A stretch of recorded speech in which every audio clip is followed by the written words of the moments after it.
welcome to all of you in this session on machining fundamentals. Before we start our discussion regarding the machining fundamentals, we would just like to review that what we have discussed till now in this series of lectures on manufacturing processes. We started our discussion with 3 lectures on powder metallurgy, in which we discussed what do we understand by powder metallurgy, what are the fundamentals of powder metallurgy, how the different types of powders are produced, what are the different production methodologies for making the different types of powders, what are the characteristics of the powders. Then we discussed the various stages in the powder metallurgy process, thereby we discussed hot isostatic pressing, cold isostatic pressing. We also discussed what is sintering, what are the different types of mechanisms that are found during the sintering process. Then we discussed what are the finishing operations for powder metallurgy parts, thereby we discussed infiltration, impregnation to particularly apply this particular powder metallurgy products into specific applications like self lubricating type of bearings. After completing our discussion on powder metallurgy, we switched over to another important aspect of manufacturing technology that we called as the metalworking operations. In metalworking operations, we discussed what are the different types of metalworking operations like cold working, hot working, warm working. Then we discussed what are the different types of metalworking processes. In processes, we saw that there are different types of processes like forging, swaging, tube drawing, wire drawing, bending and a number of other processes. After that, we discussed certain sheet metal forming operations. In sheet metal forming, we saw that what are the various processes like embossing, quining, we saw what is nibbling, what do we call notching. Then we saw that there are different types of machines or equipment that are used for the sheet metal operations. Thereby we discussed what are the different types of die punch type of mechanisms, thereby we discussed different types of dies, in which we saw that there is a conventional type of die punch arrangement, then there is a inverted die, then there is a progressive die. So different types of die punch type of arrangements were seen. Later on in one of the lectures just prior to this particular lecture, we discussed what are the high energy rate forming processes, where high energy is applied for a very small duration of time. So the application areas of these processes was seen. So we ended last lecture with a discussion on electromagnetic forming. So today, before starting our discussion regarding the fundamentals of machining operation, we will just complete our lecture on high energy forming processes. So the fundamentals of high energy rate forming we have discussed. We are just now reviewing that what we have discussed in the previous lecture. We saw what are the fundamentals of high energy rate forming processes. Thereby we discussed that there are 3 important high energy rate forming processes that will be discussed in the course of this lecture or this series of lectures. We discussed what is explosive forming, where explosive is used and the pressure pulse is generated and the metal is deformed. In explosive forming, we have discussed 2 different types of explosive forming processes, that is the standoff technique and the contact type of a technique. So this was discussed in the previous lecture in detail. Then we discussed what do we understand by electromagnetic forming, how it functions and what are the different types of shapes that can be produced by electromagnetic forming processes. So today the last portion of the last lecture that was left in the previous lecture will be covered today before we switch on to the machining fundamentals. So another process that was left was the electro-hydraulic forming. So electro-hydraulic forming, or we can call it in brief EHF, also known as the electro spark forming, it is also called electro spark forming, is a process in which electrical energy is converted into mechanical energy for the forming of metallic parts. So here we can convert a raw material which is in the metallic form from its nascent stage to its final stage. A bank of capacitors is first charged to a high voltage and then discharged across a gap. So first a bank of capacitors, they are charged to a high voltage and then they are discharged across a gap between the 2 electrodes. Now there is a gap between the two electrodes. In between this bank of capacitors will be discharged, causing explosions inside the hollow workpiece. So there will be a hollow workpiece, or we will see with the help of a diagram what type of workpieces can be handled using electrohydraulic forming. So hollow workpiece will be there, and there will be an explosion in between because of this discharge, causing explosions inside the hollow workpiece, which is filled with some suitable medium, generally water. So there will be some medium in between the hollow workpiece. So we will be able to deform the hollow workpiece according to the desired specification or according to the desired shapes of the final product. Now these explosions produce shock waves. So in pressure pulse was also generated in one of the previous processes that we have discussed. Here these explosions these will produce the shock waves. So these shock waves that travel radially in all directions at high velocity. So we can see that the velocity of these shock waves is very high, and they will travel in all the directions until they meet some obstruction. So obstruction, what will be the obstruction? Obstruction may be in the form of the workpiece material. So these explosions which produce shock waves that travel radially in all directions at high velocity until they meet some obstruction. If the discharge energy is sufficiently high, so if the energy level is high, because these processes come under the broad category of high energy rate forming processes. So wherever we are discussing such a process, the energy levels will be very high. So then only the deformation in the sheet metal will take place. If the energy levels are substantially less, then the deformation may not take place. So if the discharge energy is sufficiently high of these shock waves, the hollow workpiece is deformed. So there is a hollow workpiece, already we have discussed, it will be deformed. The deformation can be controlled by applying external restraints in the form of die or by varying the amount of energy released. Now if it's in our hand that how much deformation we want. So there can be two types of deformation that is taking place. We can categorize it into two different broad categories. First one is a restrained type of deformation, and the second one is unrestrained. So suppose we take a hollow workpiece, in between there is explosion and a shock wave is produced, then the deformation will take place. If we don't want to have any control on the outer shape of the hollow workpiece, then we can go for unrestrained type of technique. If we want that the outer shape should be according to some desired level or according to some desired specifications or some desired requirements, then we can use a die arrangement. There can be a hollow workpiece like this is a hollow workpiece, and outside if we want like this kind of a section, we can have a die of this particular shape. So inside, when the shock wave will be produced, this material will go out, this material will be pushed out because of this explosion and high energy that is generated. So this sheet, if it is, this is one end of the sheet, this will get deformed according to the shape of the die. If this die is not there, if it's an unrestrained type of process that we are using, this is the hollow piece, and in between the shock wave is produced, it will take any shape according to the shock wave that is generated. So this we will try to understand with the help of a diagram. Now this is the diagram you can see on your screens. Now this is the unrestrained expansion. In unrestrained expansion, we can see this is the hollow tube, this color, yellow color, you can see this is the hollow tube, and this is the shock wave that is generated.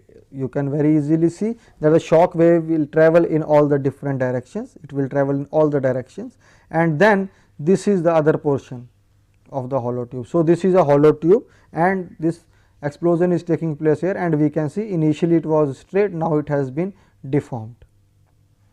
So this is the deformation that we have been able to achieve. So this is how we have achieved it. We have achieved it using the electrohydraulic forming. Now this is a case of a restrained expansion. Here it was free expansion, unrestrained expansion. This is a case of a restrained expansion. In restrained expansion, we can see that there is a shock wave, these are the shock waves, and then this is the workpiece, this, and this is one wall and this is the another wall, and in between it is hollow. Already we have seen that this can be used for hollow workpieces.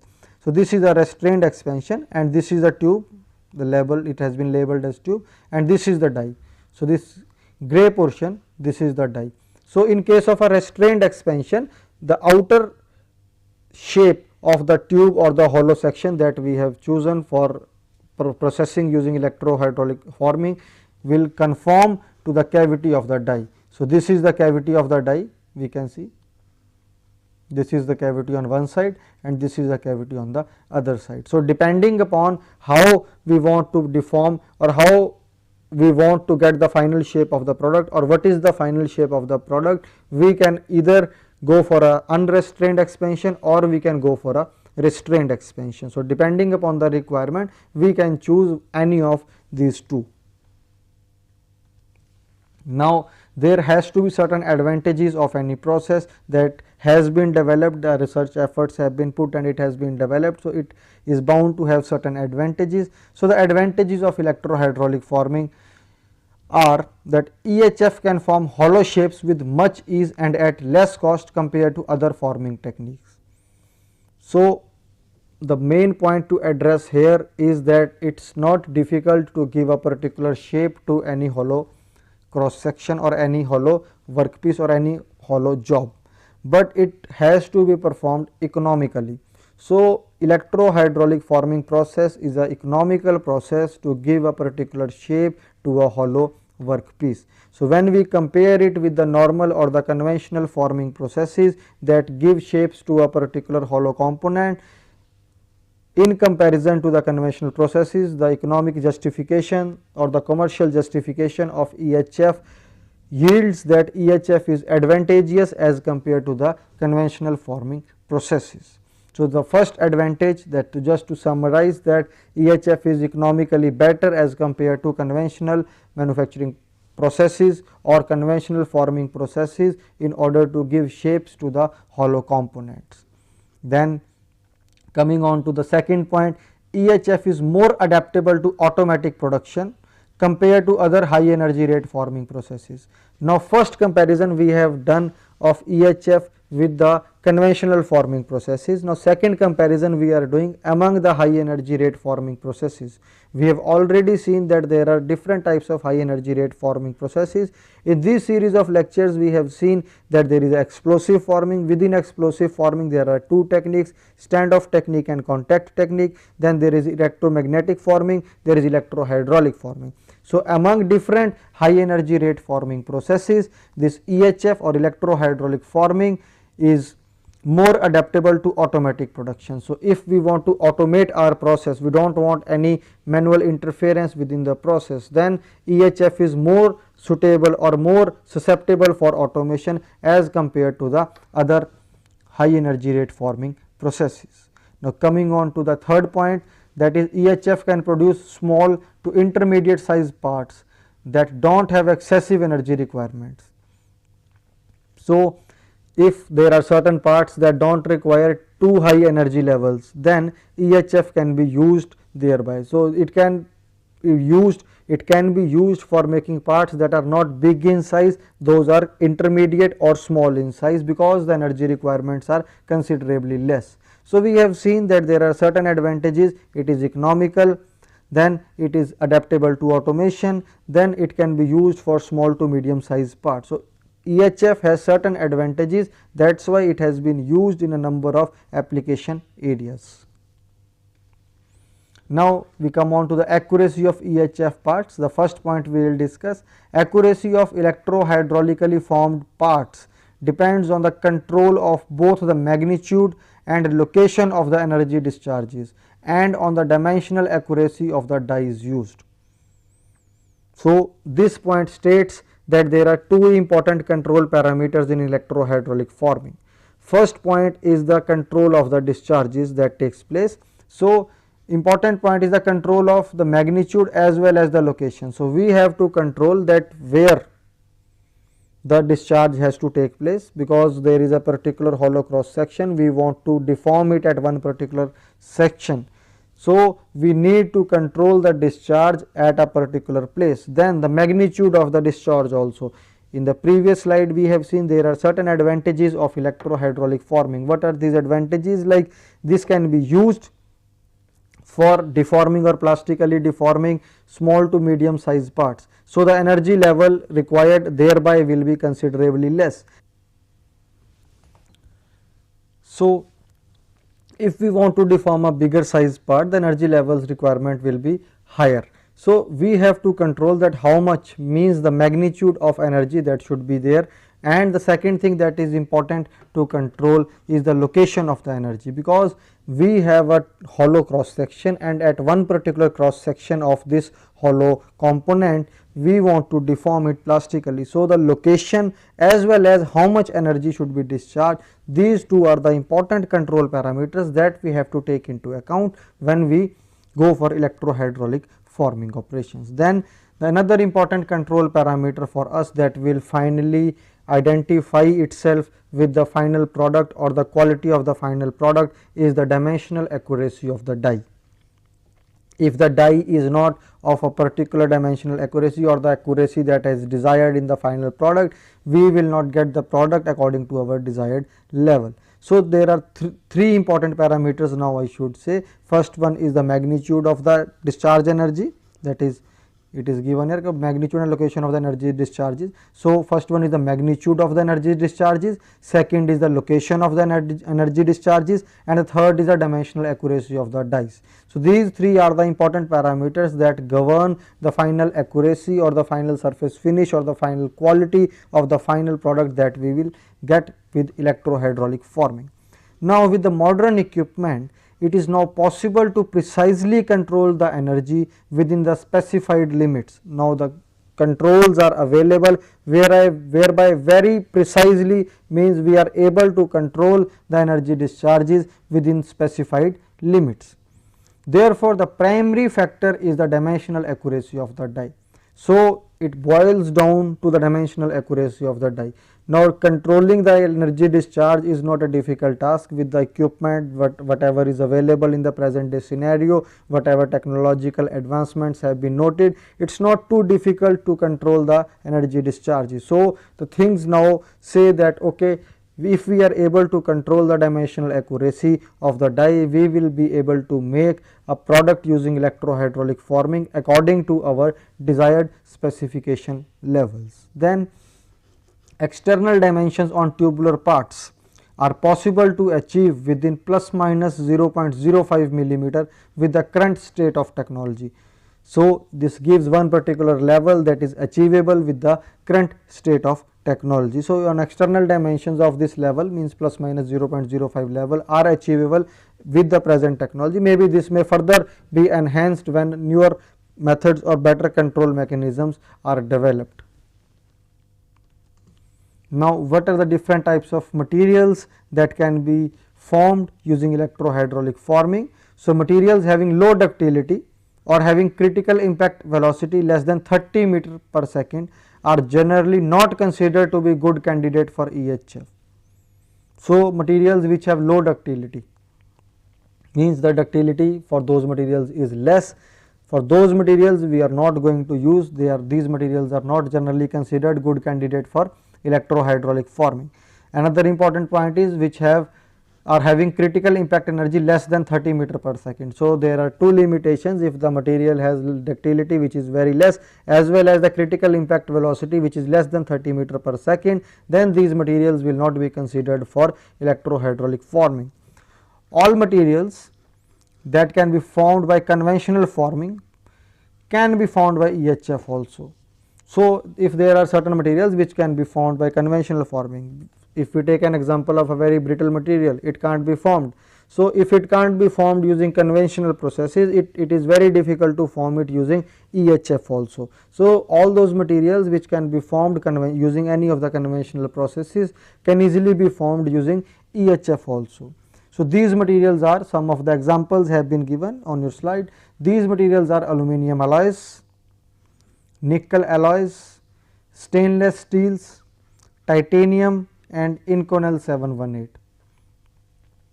So, limitations on the materials we have seen. Now, what are the adaptable materials, which materials can be formed using EHF?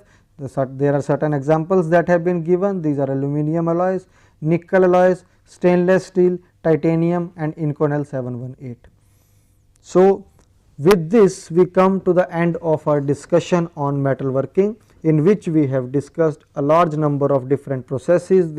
We started what is plastic deformation, how plastic deformation takes place, how it starts, how the plastic deformation starts in case of metals. Then we discussed what are the different conditions of metal working, in which we saw what is cold working, what is hot working, what is warm working, what are the relative advantages and disadvantages of these processes. Then we went on to discuss certain important manufacturing processes that fall under the broad spectrum of metalworking processes. We discussed what is forging, we discussed what is swaging, tube drawing, wire drawing. Then we discussed different sheet metal forming operations, what are different types of sheet metal forming equipment, die and punch type of arrangements. Thereby we went on to discuss this last topic on high energy rate forming processes, whereby we discussed three important processes, that was explosive forming, electromagnetic forming and electrohydraulic forming. So with this we come to the end of metal working processes. Now we start our discussion on the another important aspects of manufacturing processes, that is machining. So we will start the discussion regarding the machining fundamentals. So we have seen that there are number of processes, already we have discussed in course of certain lectures, that there are number of processes which can be used to convert a raw material from its initial state to its final state.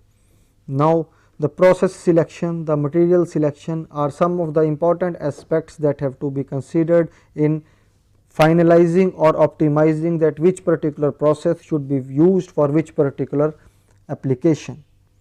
Now depending upon the size, the shape, the volume requirement or the intricacy in the product design, we try to optimize that which particular process should be used.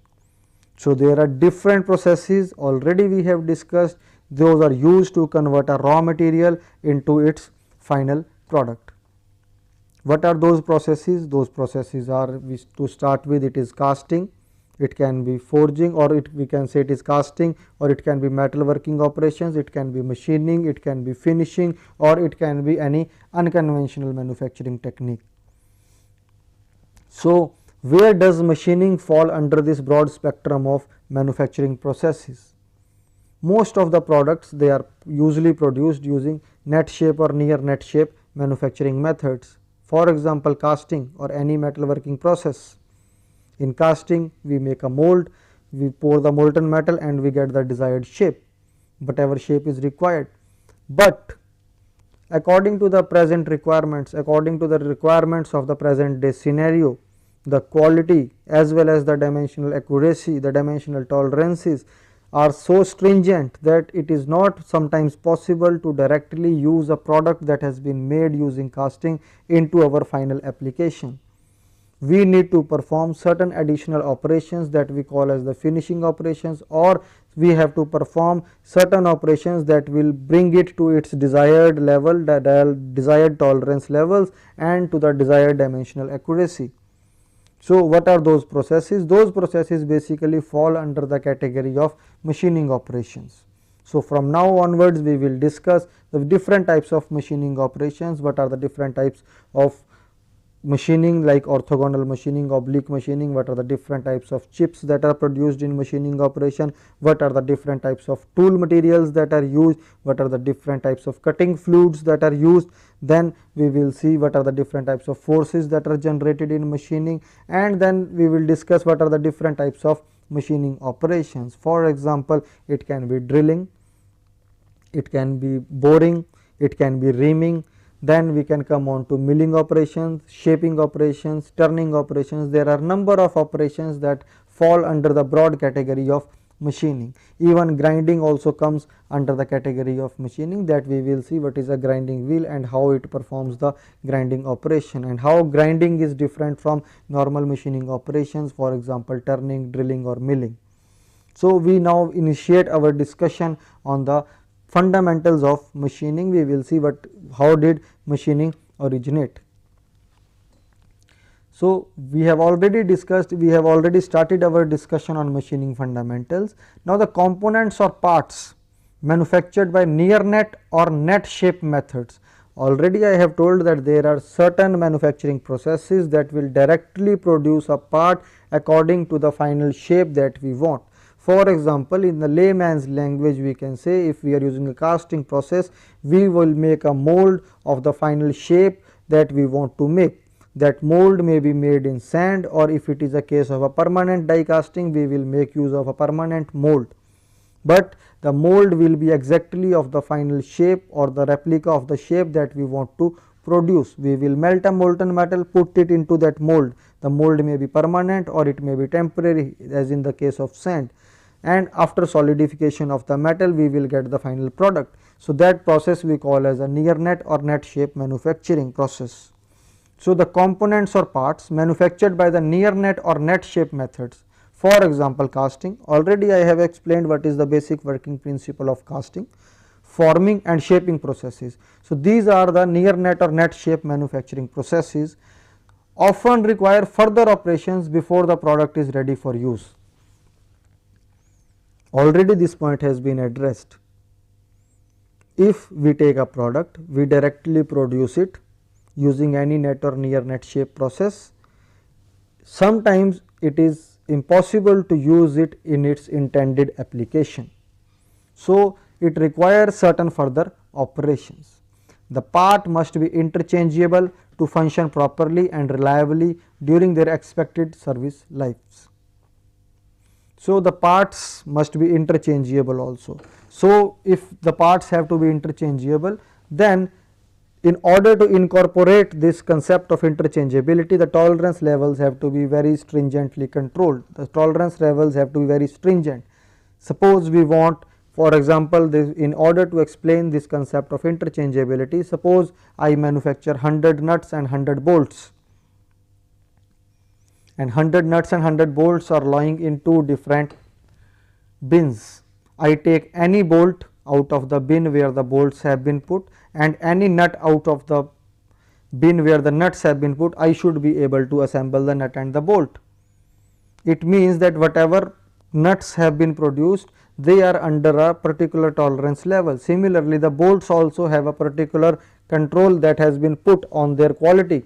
So, whenever we assemble any nut and any bolt, they should fit in. So, that is the principle of interchangeability, and how we can ascertain it? We can ascertain it if we have a very stringent control over the quality parameters, and in order to have that stringent controls, whatever we are producing, you are using net shape or near net manufacturing processes, it is difficult to control. So, in order to have that kind of a control, we go for final finishing operation or final controlling operations. That operations we can call as the machining operations. So, in order to summarize these 2 points, this is the basics of machining, why machining is required. The components or parts manufactured by near net or net shape methods such as casting, forming and shaping processes often require further operations before the product is ready for use. Already explained, the part must be interchangeable to function properly and reliably during their expected service lives. So, the parts must be interchangeable. In order to incorporate that interchangeability, we have to go for subsequent operations. Now, the dimensional tolerances, as I have already told, specified on certain parts, certain dimensional tolerances have been specified, necessitates the use of machining to produce the required part economically. So, the dimensional tolerances that are required on certain products necessitate that they should be machined. So, this point number 1, the dimensional tolerances specified on certain parts necessitate the use of machining to produce the required part economically. So, that is already explained. Now, geometrical features such as threads can be easily produced using machining. So, there can be certain geometrical features which are very difficult or cannot be produced economically using the standard or the near net manufacturing routes. For example, here we have taken example of a thread. So, if we want to make a thread and we want to cast it, it will be very difficult, or certain particular features of the thread may be impossible to incorporate using the casting process or the forming process. So, machining thereby becomes imperative to ascertain the structural features that we want to make or the geometrical features that we want to make. So, depending upon the geometrical features that are present in the product, we have to make a decision that whether machining is required or not. But more often than not, there may be certain cases where there are certain geometrical features which are difficult to produce economically using any other process. So, we go for machining operation thereby. Now, coming on to machining, as all of us may be knowing that machining is used to describe removal of material from the workpiece. It covers several processes. So, machining is used to describe removal of material. So, removal of material means that what we have seen in metal forming operations or metal working operations or metal working processes, that there is a particular raw material, we are passing it through the die, we are reducing the cross section. Only we are changing the shape, we are not losing any material. Similarly, we are taking a sheet, we are bending it. In case of bending, we are changing the shape of the sheet, but none of the material is being lost. Similarly, we can take a bending of a rod, we take a rod, we bend it. In the case of bending, the shape is definitely changing, but we are not losing any material. But here, in case of machining, machining is used to describe removal of material from the workpiece, and it covers several processes. So, the basic definition of machining is that it results in the removal of the material from the workpiece in the form of chips. So, here different types of chips will be produced. In the course of these lectures on machining, we will see what are the different types of chips that are produced, how they curl, what are the different shapes of chips. So, what are the various conditions under which particular category of chips will be formed. So, all that discussion we will take under this series of lectures on machining. So, basically machining represents a manufacturing process where we remove certain amount of material from the workpiece to convert it from a raw material into a final product. Then it covers several processes. Now, what are the various processes that are covered under the broad spectrum of machining? So, first one is the cutting operations like single or multi-point cutting tool. So, in case of cutting operations, number of operations will come, for example, turning, drilling, boring, reaming, grinding. Grinding will certainly come as abrasive processes, but in cutting, grinding may not be considered, but it is also a limiting case of a multi-point cutting operation. Then in cutting we can call different types of operation, like turning is a single point cutting operation, and whereas milling is a multi-point cutting operation. That we will see in the subsequent lectures. So, cutting, we will see that there are different types of operations that fall under the category of cutting. Then there are abrasive processes, for example, grinding. So, grinding is one example of abrasive processes. There may be other examples of abrasive processes as well. Then we can have advanced machining processes. In advanced machining processes, they use different types of energy sources, like some of the processes may use electrical energy or chemical, thermal, as well as lasers can be used in advanced manufacturing processes. So, where do we go for advanced manufacturing processes? That is also an area of study. Conventional cutting or abrasive processes can be used for cutting different types of materials, but sometimes the properties of the materials are such that it becomes extremely difficult to machine these materials with the help of conventional processes. For example, if we take a case of a metal matrix composites, which falls under the category of a advanced material, machining it using a standard high speed steel tool, we will see, I am quoting here high speed steel, but in a subsequent lecture we will see what are the different types of tool materials and under what applications these can be used. But here you can just take it as a tool material, that it is some tool material which is high speed steel. So, using conventional processes, if we use a tool material and we want to make a hole in this particular metal, that is metal matrix composite, a composite material or advanced material, there may be a there may be a problem that the tool may have a extensive or a substantial amount of wear. So, it becomes difficult to conventionally drill a hole in an advanced material using the standard process. Thereby, we have to look beyond the conventional processes towards some unconventional manufacturing processes. For example, certain advanced machining processes or advanced manufacturing processes that are electro discharge machining, ultrasonic machining or laser beam machining, electron beam machining. There are number of operations or number of processes that have been developed to machine difficult to machine materials. So, machining incorporates certain important processes which can be broadly classified as cutting processes, conventional cutting processes using a single point tool or a multi point tool. Then it incorporates the abrasive processes which covers the spectrum of processes that are covered under grinding. Then their machining incorporates the advanced machining processes such as electro discharge machining or ultrasonic machining. So, machining itself covers a large framework of processes, and we have to see that which particular process should be used for what particular specific application. Now, machining can be considered as a system. Now, this system consists of a workpiece. There is a workpiece. For example, I have taken an example of a metal matrix composite, that is an advanced material. So, it consists of a workpiece. The system of machining consists of a workpiece. Then the cutting tool. I have told that there is a cutting tool, that is in case of drilling it can be high speed steel tool or it can be made up of any other material. So, a tool will be there. The tool may have a specific geometry, it can be a twist drill.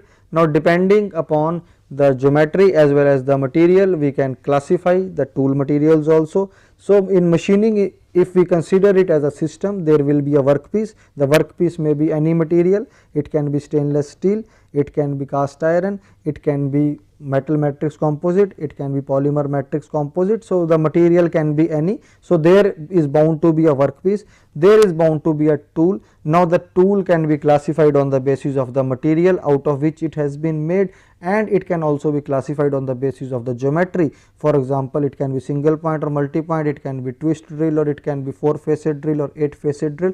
Depending upon the requirement, there will be a classification of the tool as well as the tool design.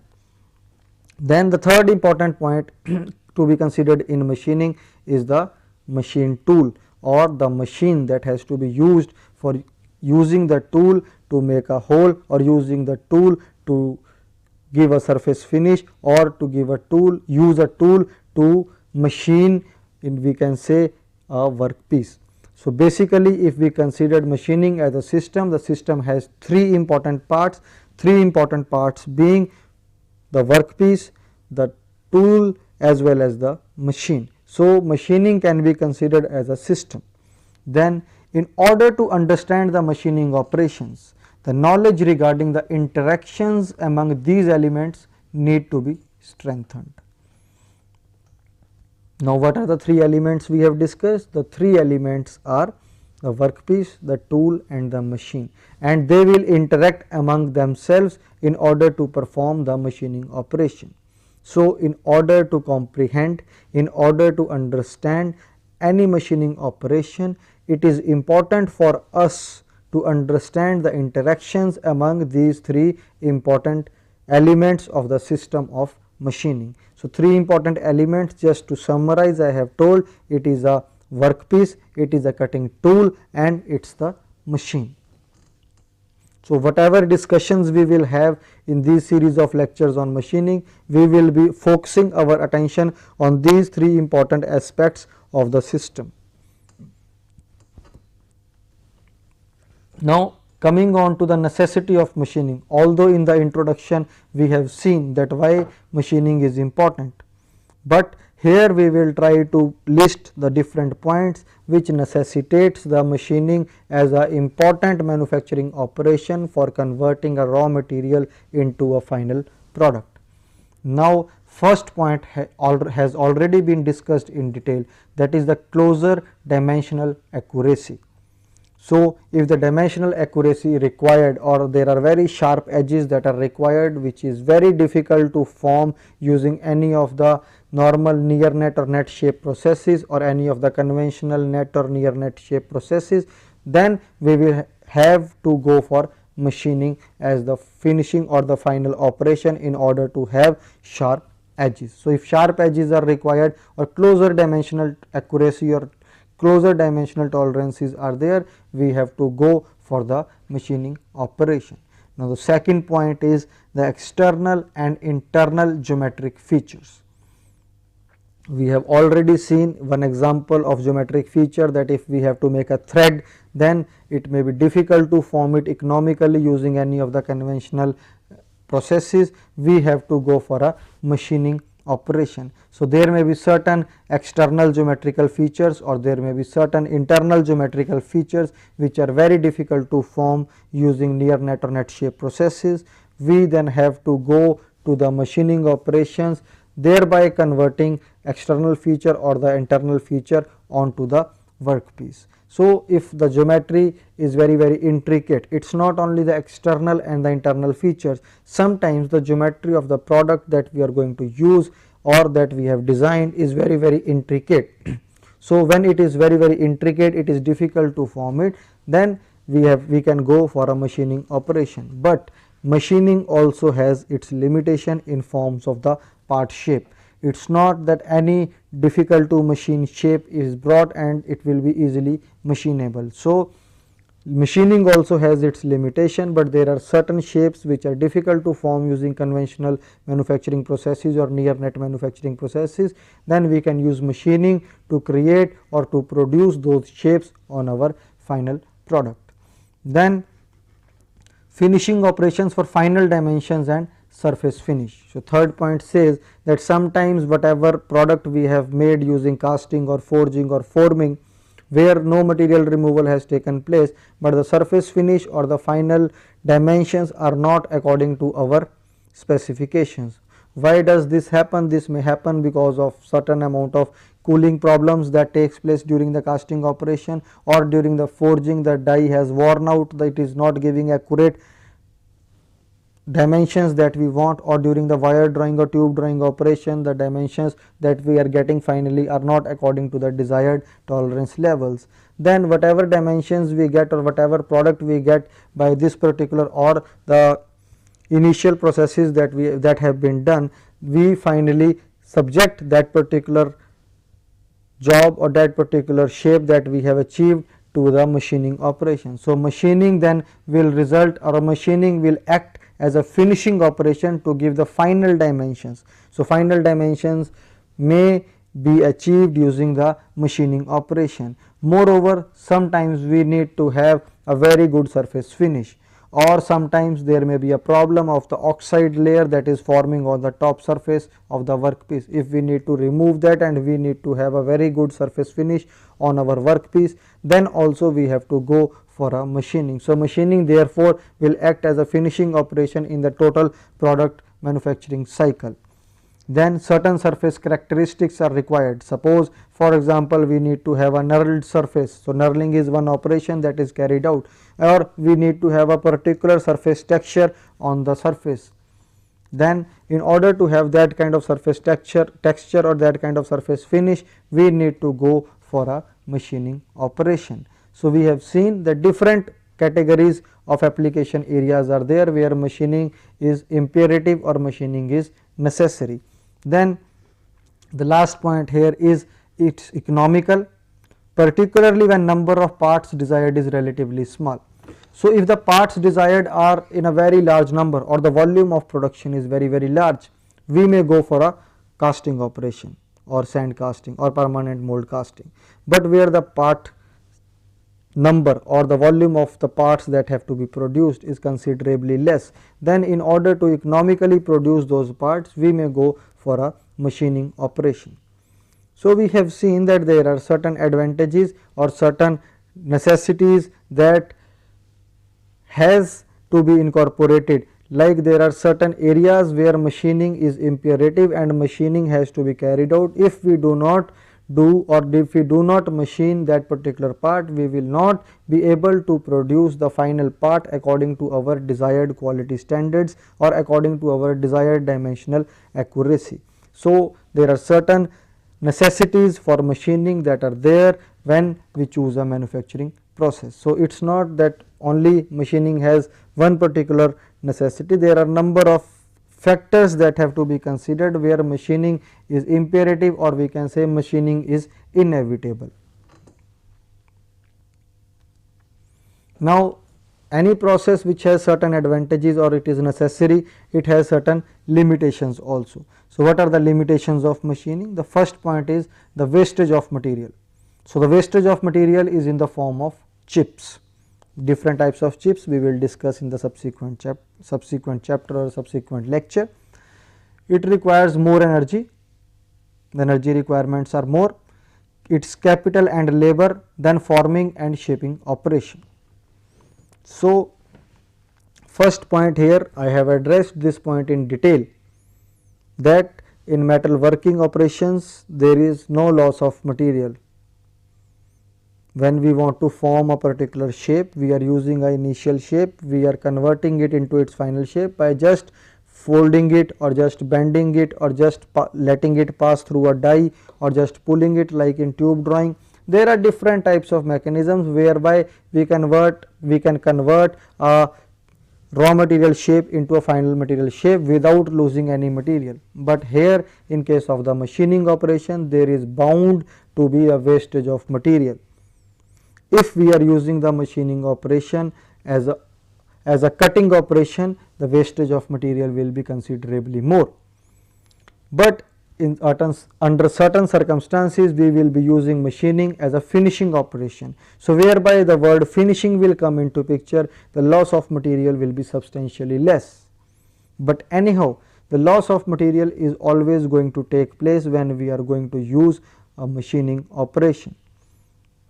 So, in the previous slide we have seen that machining is necessary, it is inevitable under certain application spectrum of products. So, for certain category of products, machining is inevitable, there is a certain necessity for machining operation. But here we are seeing that machining results in the wastage of the material also in the form of chips. So, this is one big limitation of the machining operation. Then the second limitation is that it requires more energy, it requires more capital and it requires more labor. Moreover, the labor requirements may be skilled labor here, because if a lathe machine or a drilling machine or a milling machine has to be operated, then if it is being operated manually or it is a manual machine, then the skill of the operator will directly be transformed into the quality of the final product that we are getting. If in the present day scenario we are using computer numerically controlled machines, then also we have to program, we have to see that what are the G and M codes and how the programming has to be carried out. So, that is another important skill set that is required for the worker who is working on a CNC machine. So, the skill set involved is, as compared to normal processes in case of machining, the skill set involved is much wider as compared to the normal operations. So, the major limitation is in the terms of wastage of material, labor intensive or the skilled labor is required, energy requirements are high, moreover the capital requirements are also high. Then second point is removing a volume of material may take longer than shaping by other processes. So, the major point here is that it is a time consuming process. Wherever we are removing a volume of material, it may take longer time as compared to changing the shape. We can take an example of a particular rod. If we need to reduce its size, we can pass it through a die of the required size and thereby we will get the required dimension. Whereas, if we want to reduce the dimension using the machining operation, we have to perform the machining operation, maybe we have to give a number of cuts depending upon the requirement or depending upon the material of the job or depending upon the tool that we are using, depending upon the machine we are using. So that interaction of the three elements then come into picture. What is the material of the workpiece, what is the tool material, what is the machine tool we are using. So depending upon the interaction, we have to make a decision how many cuts we have to give to that particular rod of the standard size to reduce its diameter by a particular level. Whereas in case of a drawing operation, we may reduce it in a single pass also. Thereby also a number of passes may be required, as we are talking of number of passes to be given here for reducing the shape by cutting or by turning. But it has been noted, it has been observed that if we want to remove a volume of material, the time required will be considerably higher as compared to getting the same shape using any of the metal forming or metal working operations. So time consuming process. So machining time consumption may be higher as compared to the other processes. And coming on to the third point, the machining process may have adverse effect on the surface finish if not performed properly. Now we have been discussing and we can see that machining is required for improving the surface finish of the part or the component. But sometimes if we are not performing the machining operation properly means that sometimes some kind of chip formation will take place. All the time chip formation will take place, but sometimes it will be a continuous chip formation. Now the continuous chips, when they will form, they will get entangled with the tool holder, that they may get entangled with the workpiece, and hardness may be more for these chips. So when these will rub against the workpiece, the surface finish may be spoiled. So performing the operation properly means that we have to ascertain that these chips that are forming or the continuous chips that are forming do not entangle with the workpiece. If they entangle with the workpiece, the surface finish is bound to be spoiled. Another important point is, if we do not mount our tool particularly on the tool holder, or it has not been clamped properly on the tool holder, then there may be some chatter that may take place, and if chattering is there, the tool may rub against the workpiece and may spoil the surface finish of the workpiece. If the workpiece has not been clamped properly in the chuck, thereby it will vibrate and certain amount of surface finish will be spoiled. So depending upon that how we have to perform the operation, if we are not performing the operation properly, then the surface finish is bound to be spoiled or is bound to be affected adversely. So it is important that if we are performing a machining operation, we have to take care of all the precautions, we have to take care of all the guidelines, so that the surface finish that we desire, we should be able to get that particular surface finish. So with this we come to the end of this session on machining fundamentals. Although we have discussed the machining fundamentals for half of this lecture only, initially we discussed the leftover portion of the last lecture, whereby we were discussing the high energy rate forming processes. So we just reviewed what we have discussed in this series of lectures on metal forming or on manufacturing processes. Thereby we discussed what are high energy rate forming processes. Whatever we have discussed in the last lecture was reviewed, and thereby we switched our attention towards another important aspect of manufacturing technology, that is the machining operations. Right now we are in the middle of discussing the fundamentals of the machining operations. We will continue with machining fundamentals in our next lecture. Thank you.